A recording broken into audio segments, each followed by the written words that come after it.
Second Lady Usha Vance arrived in Turin, Italy on March 8, leading the U.S. presidential delegation for the Special Olympics World Winter Games. But there was no time for jet lag. Before she could even settle into her room at the prestigious NH Carlina Hotel, she was already on the move, ready to attend the highly anticipated opening ceremony. And on opening night, all eyes were on the United States. Dressed in an elegant all-black ensemble, Usha took the stage at the Inalpi Arena, hand in hand with her oldest son, 7-year-old Ewan. The crowd erupted in applause and cheers, a warm welcome for the Second Lady as she stepped into the spotlight. For Usha, though, this visit to Turin wasn't just about diplomacy, it was personal. She shared that she and her husband, J.D. Vance, had visited the city 10 years ago during their honeymoon. "Italy was our dream destination," she recalled. "And during that trip we spent time in Turin. That's why coming back here is so special. It's a place full of memories for our family." But beyond nostalgia, Usha emphasized the deep bond between the U.S. and Italy, not just in a personal sense but in government relations as well. "I see this trip as a chance to celebrate the strength of our collaboration," she said. This marks her first official visit as a representative of the Trump administration, and she couldn't have asked for a more meaningful occasion.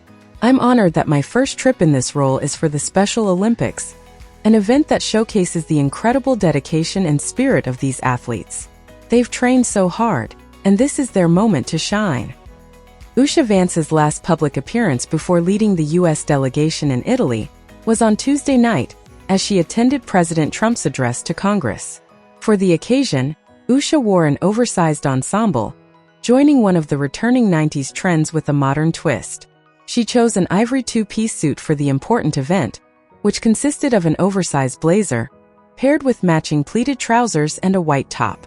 Usha showcased her simple yet sophisticated look, accessorizing with a small gold necklace and a matching ring. She also styled her hair in a bun and wore a soft glam makeup look. The neutral outfit was the perfect choice for the event, with the tailoring playing a big part in the returning 90s trend.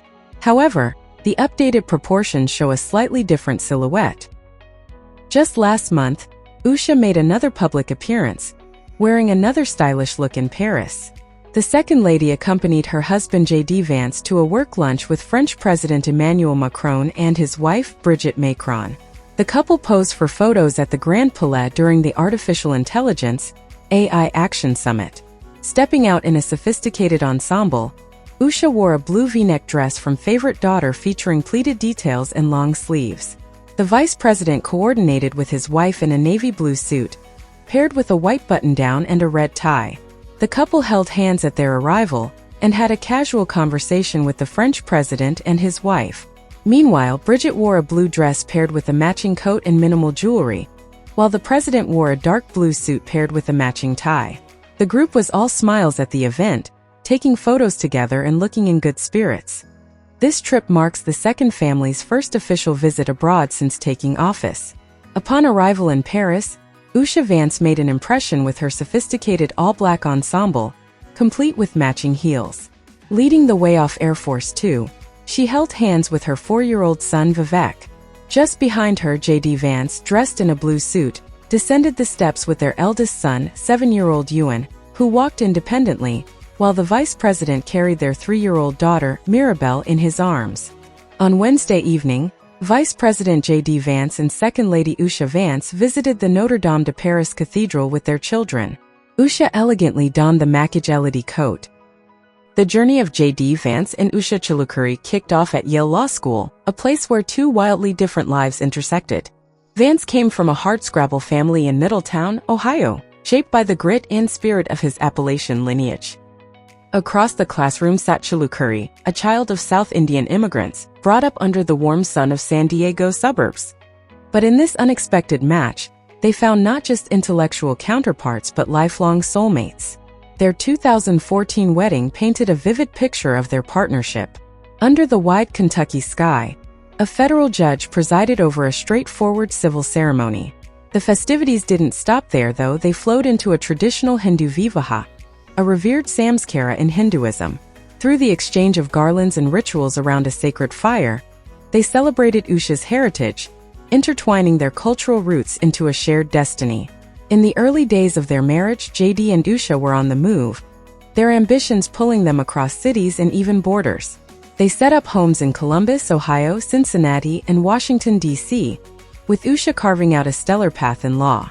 She clerked for Judge Brett Kavanaugh and later Chief Justice John Roberts, experiences that paved the way for her standout career in the legal world. Usha's professional triumphs were nothing short of extraordinary, and JD often pointed to her as the anchor keeping his ego in check. "If I ever become too arrogant or proud, I remind myself that she is far more accomplished than I am," he once said. Usha was the steady, sensible voice steering JD through the twists of his political and professional life. During a 2020 sit-down with Megyn Kelly, JD reflected, "Many people truly benefit from having a strong female voice in their ear saying, 'Don't do this, do that instead.' I'm certainly one of them." Around 2018, the Vances put down roots in a vibrant, eclectic neighborhood on Cincinnati's east side, snapping up a majestic Gothic Victorian house. It turned into their refuge, and Usha began sinking her energy into the local scene. Spurred on by friends and colleagues, Usha took a seat on the Cincinnati Symphony Orchestra's board, bringing her know-how in intellectual property law to the table. She helped the orchestra adapt to the digital age, guiding them through the complexities of streaming their performances online. Her role went far beyond offering legal tips. Her clear-headed leadership was vital in tackling the group's toughest challenges.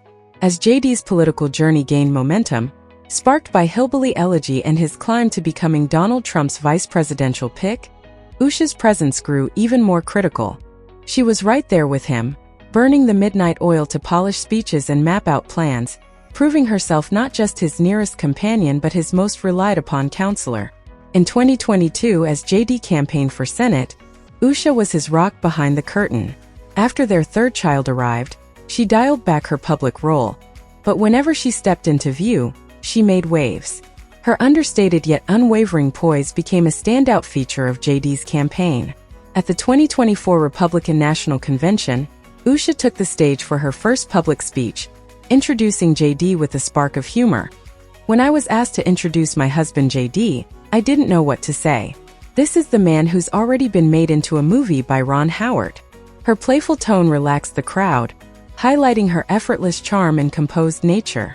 That moment laid bare her deep support for JD and offered America a peek at a brilliant, formidable woman. Soon after the inauguration, President Donald Trump took the mic at the Capitol and couldn't hold back his admiration for Usha. "She's smarter than her husband," he joked, even as he praised JD Vance's political success. "I watched JD over a period of time. I endorsed him in Ohio. He was a great senator and a very, very smart one," Trump said before adding with a grin, "The only one smarter is his wife." Then with his signature humor he added, "I would have chosen her, but somehow the line of succession didn't work that way, right?" In a nation that treasures all cultures, the Vances stand as a living testament that our differences, when embraced with care, can transform into our most powerful asset.